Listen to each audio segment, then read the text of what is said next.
ਅਸੀਂ ਜੂਨ ਮਹੀਨੇ ਦੀ ਤੁਰ ਜਾਈਆਂ ਉੱਡਣੀਆਂ ਬਾਹਰ ਵਿਹੜੇ ਸੌਣਾ।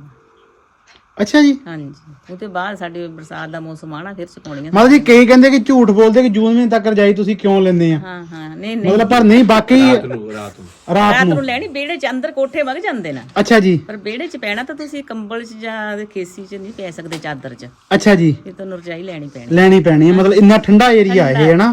ਇੱਥੇ ਇਸ ਉਹਨਾਂ ਦੇ ਬਾਬੇ ਦਾ ਇੱਥੇ ਜਗਰਾਤਾ ਕਰਾਉਂਦੇ ਮੁੰਡੇ। ਅੱਛਾ ਜੀ। ਖੇਤਾਂ 'ਚ ਹੀ ਹੁੰਦਾ ਹੈ। ਅੱਛਾ ਜੀ। ਜੂਨ ਦੇ ਪਹਿਲੇ ਹਫਤੇ ਹੁੰਦਾ ਐਤਵਾਰ ਜਿਹੜਾ ਆਉਂਦਾ। ਠੀਕ ਹੈ ਜੀ। ਇਹ ਦੇਖ ਲਓ ਵੀ ਸਾਨੂੰ ਇੱਥੋਂ ਘਰਾਂ ਦੇ ਕੰਬਲ ਲੀਣੇ ਪੈਂਦੇ ਨੇ, ਕੋਟੀਆਂ ਰਾਤ ਨੂੰ ਲੈਣ ਵਾਸਤੇ। ਉੱਥੇ ਬੈਠਣਾ, ਇੱਥੇ ਖੇਤਾਂ 'ਚ ਹੀ ਹੁੰਦਾ।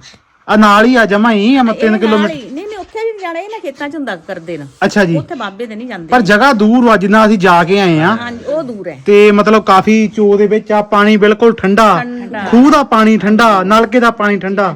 ਲੰਗਰ ਉੱਥੇ ਕਰਨਾ ਦਿਨ ਨੂੰ। ਅੱਛਾ ਜੀ। ਤਾਂ ਰਾਤ ਨੂੰ ਜਗਰਾਤਾ ਕਰਨਾ ਨਾ, ਤਾਂ ਘਰ ਤੇ ਕੋਟੀਆਂ ਕੰਬਲ ਲੀਣੇ ਪੈਂਦੇ ਨੇ, ਬੈਠਣੇ ਸੁਣਨੇ ਨੂੰ।